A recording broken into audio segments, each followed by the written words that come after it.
بسم اللہ الرحمن الرحیم الحمد للہ کفا وسلام علی عبادہ الذین اصطفیٰ اما بعد فاعوذ باللہ من الشیطان الرجیم بسم اللہ الرحمن الرحیم وَإِذِ ابْتَلَىٰ إِبْرَاهِيمَ رَبُّهُ بِكَلِمَاتٍ فَأَتَمَّهُنَّ قَالَ إِنِّي جَاعِلُكَ لِلنَّاسِ إِمَامًا وَقَالَ تَعَالَىٰ لَن يَنَالَ اللَّهَ لُحُومُهَا وَلَا دِمَاؤُهَا وَلَٰكِن يَنَالُهُ التَّقْوَىٰ مِنكُمْ۔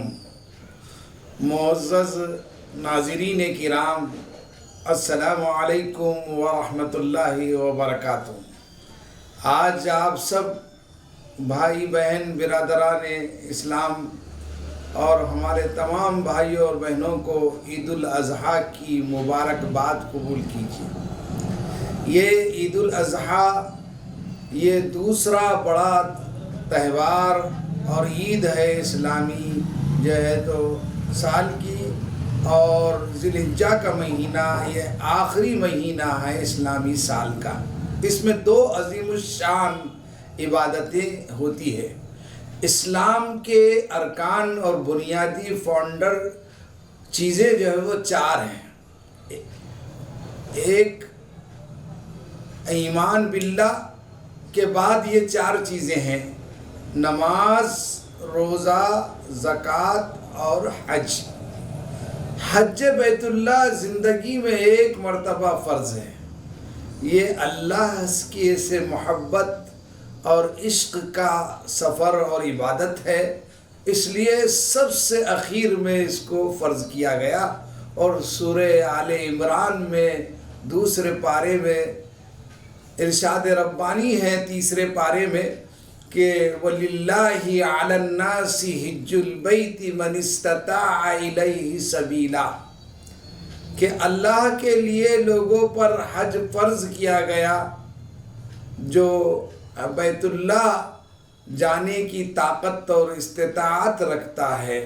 یہ سن 2 ہجری میں تو روزے فرض ہوئے، اور حج بیت اللہ یہ سورہ بقرہ کی جو میں نے آیت پڑھی ہے یہ سن 9 ہجری میں نازل ہوئی سب سے اخیر میں، اور 10 ہجری میں اللہ کے رسول صلی اللہ علیہ وسلم نے حجۃ الوداع کیا، اور 11 ہجری میں آپ کی وفات شریف ہوئی۔ حج بیت اللہ کیا ہے؟ حج کے معنی صرف ارادے کے ہیں۔ انسان صرف اللہ کے گھر پہنچنے کا ارادہ کرتا ہے اور اللہ اس کو وہاں پہنچاتے ہیں۔ حج اصل میں حضرت ابراہیم علیہ السلام، حضرت اسماعیل علیہ السلام، حضرت ہاجرہ علیہ السلام کے افعال اور اعمال کو جو حضور اکرم صلی اللہ علیہ وسلم نے دہرا کر مہر لگائی ہے، اس کا نام حج ہے۔ حج بیت اللہ یہ شروع زمانے سے، ابتدائے آفرینش سے حج ہوتا ہے۔ حضرت آدم نے حج کیا تھا، لیکن جب حضرت ابراہیم کے زمانے میں بیت اللہ جو ہے آپ کے پائے نظر آ رہے تھے، لیکن بیت اللہ کا آپ کی عمارت نہیں تھی، تو حضرت ابراہیم نے اور ان کے فرزند ارجمند حضرت اسماعیل نے بیت اللہ کی تعمیر کی۔ قرآن کریم میں سورہ بقرہ میں پہلے پارے کی آخری آیات میں ہے وَإِذْ يَرْفَعُ إِبْرَاهِيمُ الْقَوَاعِدَ مِنَ الْبَيْتِ وَإِسْمَاعِيلُ رَبَّنَا تَقَبَّلْ مِنَّا إِنَّكَ أَنْتَ السَّمِيعُ الْعَلِيمُ۔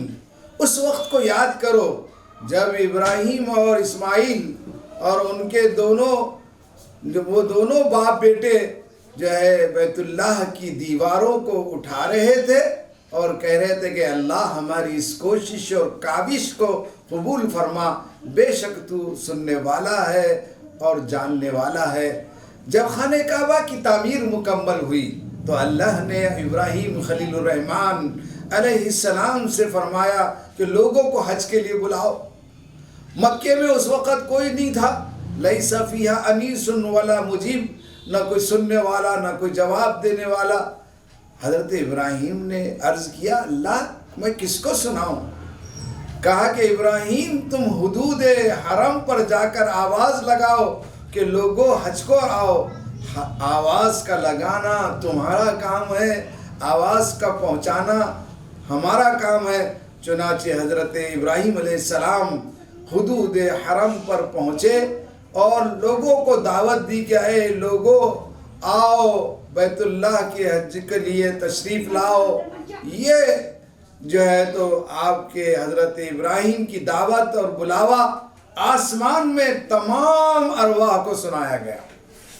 جتنے روحیں اور جتنے انسان دنیا میں آنے والے تھے انہوں نے اس کے جواب میں وہیں عالم ارواح میں لبیک اللہم لبیک لبیک لا شریک لک لبیک ان الحمد والنعمت لک والملک لا شریک لک کہا. یعنی یہ جواب ہے حضرت ابراہیم کے دعوت کا کہ اللہ میں حاضر ہوں، دل و جان سے حاضر ہوں، ساری حمد و ثنا تجھے زیبا ہے، ساری بادشاہت تیری ہے. اے اللہ میں حاضر ہوں، تیرا کوئی شریک نہیں ہے، میں حاضر ہوں. یہ ابراہیم علیہ السلام کی دعوت جو 4000 سال پہلے انہوں نے بلایا تھا، اس کے جواب میں یہ سب انسان جو بیت اللہ کا حج کرتے ہیں، آج حج مکمل ہو رہا ہے، تو وہ سب یہ حضرت ابراہیم کی دعوت پر اور بلاوے پر لبیک کہتے ہیں کہ اللہ ہم حاضر ہیں. حضرت رسول پاک صلی اللہ علیہ وسلم نے فرمایا کہ حاجی کی دعا اللہ رد نہیں فرماتے، بیت اللہ کے طواف کرنے والوں کی دعا رد نہیں فرماتے. حدیث پاک میں فرمایا بیت اللہ جو اللہ کا خاص گھر ہے، جہاں ہمیشہ بیت المعمور سے اس پر 120 رحمتیں نازل ہوتی ہیں. 60 طواف کرنے والوں کے لیے، 40 وہاں نماز پڑھنے والوں کے لیے، اور 20 ان کمزوروں کے لیے جو ٹکٹکی باندھ کر بیت اللہ کو دیکھتے رہتے ہیں اور زیارت کرتے رہتے ہیں. تو وہ لوگ بہت خوش نصیب ہے جو بیت اللہ پہنچتے ہیں.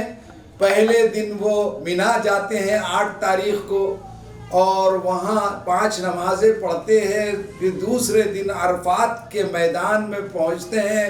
عرفات میں جو ہے تو پہنچ کر عبادت کرنا سب سے بڑا دن کہلاتا ہے. حضور اکرم صلی اللہ علیہ وسلم نے فرمایا الحج عرفہ، حج نام ہے عرفات میں قیام کا. تو اس وقت دعائیں کرتے ہیں حجاج کرام پوری انسانیت کے لیے کہ اللہ ساری انسانیت کا بھلا فرما. اور اس سال بھی انہوں نے دعا کی کہ اللہ سارے انسانوں کو تو نجات عطا کر، اور اس بیماری سے جو پورے عالم گیر شکل اختیار کی ہے اس سے سارے انسانوں کی تو حفاظت فرما. اور ہم لوگ بھی حاجیوں سے درخواست کرتے ہیں کہ آپ ہمارے لیے دعا کرتے رہنا، ہم کو بھی دعاؤں میں یاد رکھنا، ہم کو بھی یاد رکھنا شام و سحر دعا میں، ہم کو بھی یاد رکھنا شام و سحر دعا میں، کعبے کے پاک در پر عرفات میں مینا میں. تو 9 تاریخ کو لوگ عرفات میں جاتے ہیں. جب سورج غروب ہوتا ہے تو سب کے سب اللہ کے رسول کی پیروی میں رات عرفات میں نہیں مزدلفہ آ کر گزارتے ہیں، اور مزدلفہ کی رات شب قدر کے برابر ہے، وہاں عبادت کرتے ہیں. جب صبح فجر ہوتی ہے طلوع آفتاب کے بعد وہاں سے کنکریاں لے کر سب کے سب 10 تاریخ کو صبح میں مینا پہنچتے ہیں پھر دوبارہ. اور سب سے پہلا کام وہاں جمرہ عقبہ کو کنکریاں مارنا ہوتی ہے. اس کے بعد جو ہے قربانی کرتے ہیں، اور اس کے بعد جو ہے حلق کرتے ہیں اور احرام اتر جاتا ہے، اور پھر جا کے طواف زیارت کرتے ہیں. اور دوسرے دن 11 تاریخ کو تینوں شیطانوں کو کنکریاں ماری جاتی ہے. پہلے 7 چھوٹے شیطان کو، پھر منجلے شیطان کو، پھر بڑے کو.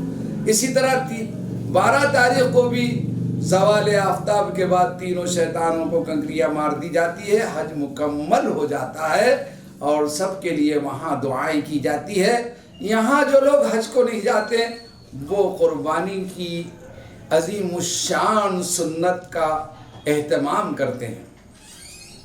حدیث پاک میں آتا ہے کہ حضور اکرم صلی اللہ علیہ وسلم سے صحابہ نے پوچھا ما هذه الاضاحی یا رسول اللہ، یہ قربانیاں کیا ہیں اللہ کے رسول؟ قال سنت ابیکم ابراہیم، تمہارے ابا جان حضرت ابراہیم کی سنت۔ حضرت ابراہیم نے بھی خواب میں دیکھا، قرآن کریم میں فرمایا کہ اپنے بیٹے کو اللہ کے نام پر ذبح کر رہے ہیں۔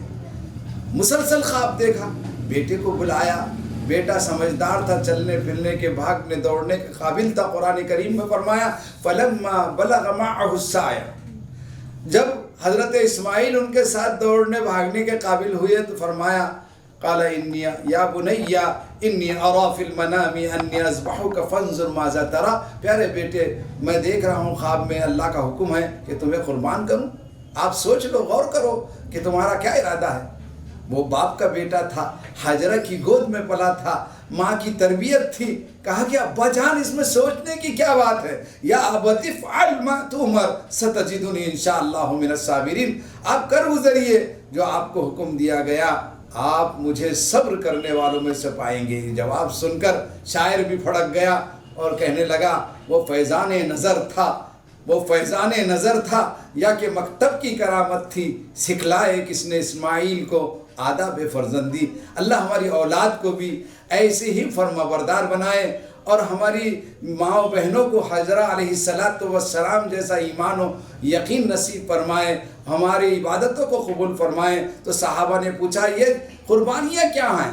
فرمایا تمہارے ابا جان کی سنت ہے۔ صحابہ نے پوچھا وما لنا فیہا یا رسول اللہ، اس میں ہم کو کیا ملے گا اللہ کے رسول؟ قال بکل شعرۃ حسنہ، ہر بال کے بدلے ایک نیکی ملے گی۔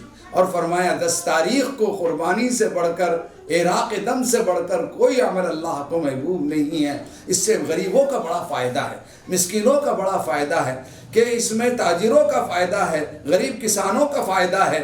جب قربانی ہوتی ہے تو لوگ سال سال بھر جانور مویشیوں کو پالتے ہیں کھیتوں میں، اور کسان لا کر بیچتے ہیں کہ یہ جانور بک جائیں گے تو ہم اپنی بیٹی کی شادی کریں گے، اس کے جو ہے تو آپ کے ہاتھ پیلے کریں گے۔ چنانچہ وہ لاتے ہیں، ان کو اس میں فائدہ ہوتا ہے، پھر یہاں بازار میں بک کر وہ گھر آتے ہیں اور اس کو اللہ کے نام پر ذبح کرتے ہیں، تو اور اس کا گوشت غریبوں کو پہنچتا ہے، اور قربانی کرنے والے کے دل میں اللہ کا تقوی پیدا ہوتا ہے، غریبوں کو اللہ کی نعمت کھانے کا موقع ملتا ہے، اور ہمارے اندر اللہ کا جو ڈر ہے وہ مقصود ہے قربانی سے۔ قرآن کریم کی جو آیت میں نے شروع میں پڑھی تھی اس کا ترجمہ کر کے بات ختم کرتا ہوں کہ اللہ تک تمہاری قربانیوں کا نہ گوشت پہنچتا ہے نہ خون، بلکہ اس کا مقصود یہ ہے کہ اللہ راضی ہو جائے اور تمہارے اندر دل میں ایسا ڈر اللہ کا پیدا ہو جائے کہ تم اللہ کی نافرمانی نہ کرو اور اللہ کے حکم پر جم جاؤ۔ اللہ سے ہماری دعا ہے کہ اللہ تعالیٰ اس تہوار کو ساری انسانیت کے لیے خیر و برکت کا ذریعہ بنائے، اور ہم کو اور ساری انسانیت کو دونوں جہاں کی کامیابی سے ہمکنار کرے۔ ہمیں، ہمارے شہر کو، ہمارے ملک کو اور پورے کائنات کو اللہ اس عالمگیری وبا کورونا وائرس سے سب کو نجات عطا فرمائے، شفا عطا فرمائے، آمین۔ وآخر دعوانا الحمدللہ رب العالمین۔